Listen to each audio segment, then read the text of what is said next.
ఘనంగా గణతంత్ర దినోత్సవ వేడుకలు. విజయనగరం జిల్లా ఎస్కోట మండలం తిమిడి గ్రామం జిల్లా పరిషత్ హైస్కూల్లో రిపబ్లిక్ డే దినోత్సవ వేడుకలు ఘనంగా జరిగాయి. సర్పంచ్ త్రినాథమ్మ, హైస్కూల్ ప్రధాన ఉపాధ్యాయురాలు మాధవీలత, జనసేన నాయకులు వబ్బిన సన్యాసి నాయుడు జెండా ఆవిష్కరణ చేశారు. ఈ సందర్భంగా వబ్బిన సన్యాసి నాయుడు విద్యార్థులను ఉద్దేశించి ప్రసంగిస్తూ భారత 74వ రాజ్యాంగ దినోత్సవ లక్ష్యాలను స్వేచ్ఛ, సమానత్వ, సౌభ్రాతృత్వము, సాంఘిక న్యాయము దేశ ప్రజలందరికీ అందాలంటే మంచి ప్రభుత్వాలను ఓటు అనే ఆయుధంతో ఎన్నుకోవాలని పిలుపునిచ్చారు. అవినీతి, దోపిడీ చేయని పేదరికం, నిరుద్యోగ, నిరక్షరాస్యత నిర్మూలన, కుల మత వర్గ రహిత సమ సమాజ స్థాపనకు కృషి చేసిన నాయకులను, పార్టీలను ఎన్నుకోవాలని, డబ్బు మద్యమునకు లొంగిపోకుండా ప్రజలు ఓటు అనే ఆయుధాన్ని ఉపయోగించాలని, అప్పుడే రాజ్యాంగ లక్ష్యాలు నెరవేరుతాయని అన్నారు. ఈ కార్యక్రమంలో పాల్ సుధాకర్ వందన సమర్పణ చేశారు. పలువురు ఉపాధ్యాయులు విద్యార్థులకు బహుమతులు ప్రదానం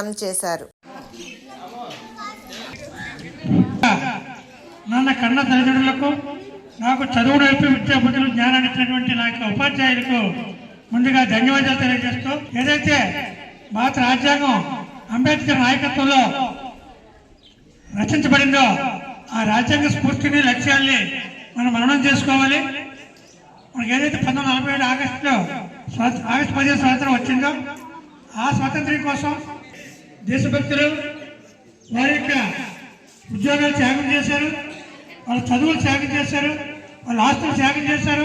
చివరికి మనకు తెలుసు మరి జవహర్లాల్ నెహ్రూ గారు, అలాగే భగత్ సింగ్, రాజ్దేవ్, సుఖదేవ్, నేతా సుభాష్ చంద్రబోస్, అల్లూరి సీతారామరాజు, అలాగే మత స్వాతంత్ర సంగ్రామంలో ఝాన్సీ లక్ష్మీబాయి, ఇలాంటి ఎంతో మంది ఈ దేశం కోసం, ప్రజల కోసం, ప్రజల అభివృద్ధి కోసం ఈ బ్రిటిష్ వారి యొక్క దోపిడీని తరిమి కొట్టాలనే ఒక లక్ష్యంతో పోరాడి చివరికి మనకి 1947 ఆగస్టు 15 స్వాతంత్రం సాధించారు.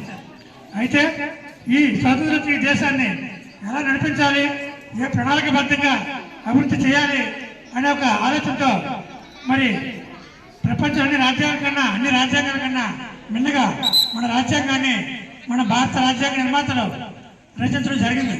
కాబట్టి ఈ సందర్భం మీ అందరికీ చెప్పేది ఏంటంటే, ఈ భారత రాజ్యాంగాన్ని ప్రతి ఒక్క విద్యార్థి కూడా ఆకలింపు చేసుకొని ఈ యొక్క దేశం రాజ్యాంగ లక్ష్యాలు తెలుసుకోవాలి. ముఖ్యంగా రాజ్యాంగ లక్ష్యాలు ఏంటంటే, దేశం ఆర్థికాభివృద్ధి సాధించాలి, ఈ దేశం వ్యవసాయకంగా, పారిశ్రామికంగా అన్ని రంగాల్లో ముందడుగు వేయాలి, మన దేశాన్ని మనమే పరిపాలించుకోవాలి, ఈ దేశంలో మరి తత్వం ఇలాంటి అలాగే అంటరానితనం లాంటి లక్షణాలే ఎక్కువ నిరుద్యోగం నిర్మూలించాలని,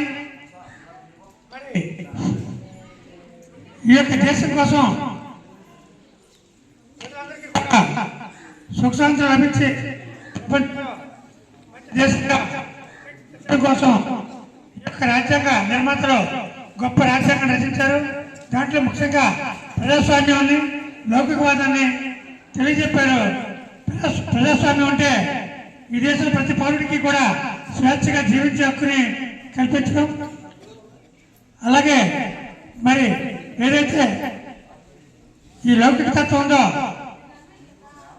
కులాలు, మతాల భేదం లేకుండా అందరూ గౌరవంతో సొసైటీలో జీవితాన్ని నిర్మాణం కోసం, నిరక్షరాస్యత నిర్మాణం కోసం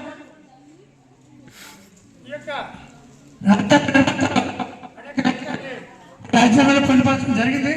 కాబట్టి మీరు కూడా, మీ యొక్క తల్లిదండ్రులు కూడా ఈ రాజ్యాంగ లక్ష్యాలు తెలియజేయాలంటే ముందు మీరు రాజ్యాంగాన్ని చదువుకోవాలి. మీరు ప్రతి ఒక్కరు కూడా రాజ్యాంగం చదువుకొని ఆ రకంగా రాజ్యాంగ లక్ష్యాలు అర్థం చేసుకొని ఓటు అనే ఆయుధాన్ని ఉపయోగించి ఈ యొక్క ప్రభుత్వాన్ని అవసరమైతే మార్చిన ఈ సమాజంలో మార్పు కోసం, దేశం యొక్క అభివృద్ధి కోసం మీరు ఈ ఓటును ఎలా వినియోగించుకోవాలా మీ యొక్క తల్లిదండ్రులు కూడా ఆ రకంగా ఓటు అనే ఆయుధాన్ని డబ్బు తీసుకోకుండా, మద్యం తీసుకోకుండా, ఎటువంటి స్వలాభాక్ష లేకుండా ఓటును ఉపయోగించి ఎవరైతే ఏ రాజకీయ నాయకులైతే మనం చెప్పిన ఈ లక్ష్యాల్ని పరిపూర్తి చేస్తామని చెప్తారో ఆ లక్ష్యాల సాధన కోసం అటువంటి వారికి ఓటు వేసి ఆ రకంగా మీరు అలాగే మీ తల్లిదండ్రులు కూడా సమాయత్తం చేయాలి.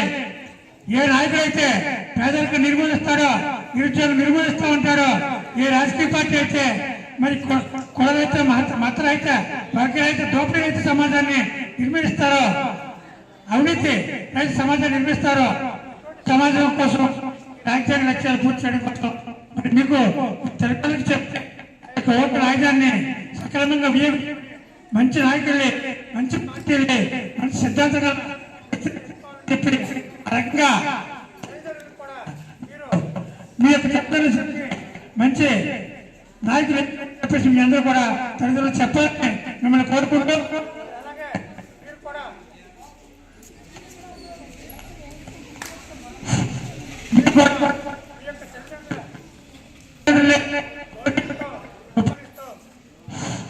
మీరు పౌరులుగా దేశభక్తితో ఈ సమాజానికి కుటుంబానికి ఉపయోగపడేలాగా మీరు బాగా కష్టపడి చదవాలని, మీలో చాలా మంది డాక్టర్లుగా, ఇంజనీర్లుగా, మేధావులుగా, కలెక్టర్లుగా, మరి రాజకీయ నాయకులుగా ఎదగాలని మీ అందరూ ఆ రకంగా కష్టపడి మీ యొక్క తల్లిదండ్రుల ఉపాధ్యాయుల యొక్క లక్ష్యాన్ని ఈ సందర్భంగా మేము కోరుకుంటూ ఈ అవకాశం మీ అందరికీ ధన్యవాదాలు తెలియజేస్తూ ముగిస్తున్నాం.